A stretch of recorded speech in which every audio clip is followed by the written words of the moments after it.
Well, I'm on my way to a meeting, but I sat on the sofa last night with Mrs. V, and she's got a couple of her friends who are thinking about selling their properties off market. And she said, why? And I'm like, well, there are many reasons why you would, but there are plenty of weaknesses, in my opinion, of trying to sell a property off market.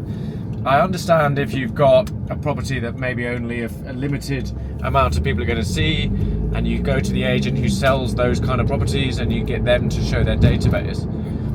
But in the majority of cases, an agent's database is only really valid from a buyer point of view over a 3 to 6 month period, because buyers buy and they move on and they become potential vendors.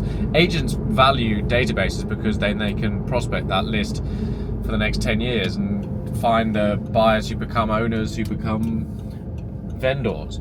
But if you're looking to sell off market, you're really reliant on that office having sold, or that agent having sold a number of properties within your price bracket, within that geography, over a relatively small period of time. So how strong is that list of buyers? I'm not sure it's that great, or going to be that huge, because no one really dominates. Then you've also got, well, off market, what are we doing? We're just posting it on social media and assuming that people interact and engage and view from there.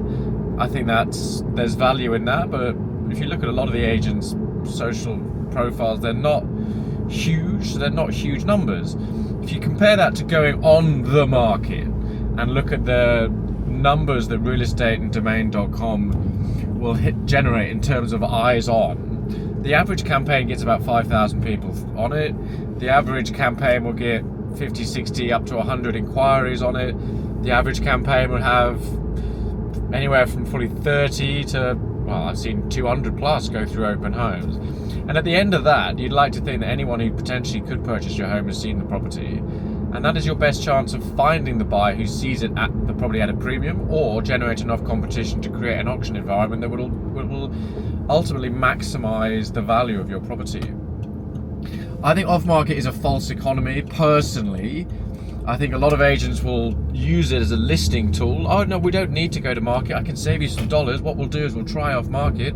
We'll send it out to our database. We'll get our best buyers through. But then if there's no interest, then we'll have to consider going to market. Here you go, sign an agency. Boom. And there you go. 90 days later, 90 days is your agency, and then 2 weeks later, you're being told, yeah, we haven't quite had the right number of people through, or haven't really got the buyer at your level. I think we need to go to market. Please, can I have $6,000 to spend on marketing? Meanwhile, you've lost 2 weeks of your time. You've made your house look pretty, and you're no closer to finding a buyer than you were.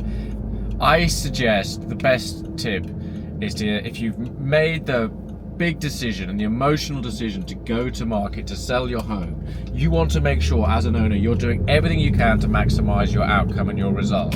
Get every dollar you can out of your property, which involves investing in the marketing and the process and the agent, and giving them every tool to maximize the outcome, and also give you that great feeling of, we've done everything we could have, we've left no stone unturned.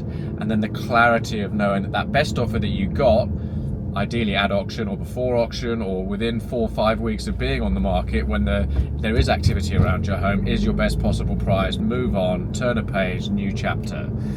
Off market, overrated. Off market, often a listing tool from agents. Off market, not for your average home, maybe for your standout. That's my theory. Agents, if you disagree, shout it out. Any questions, hit me up.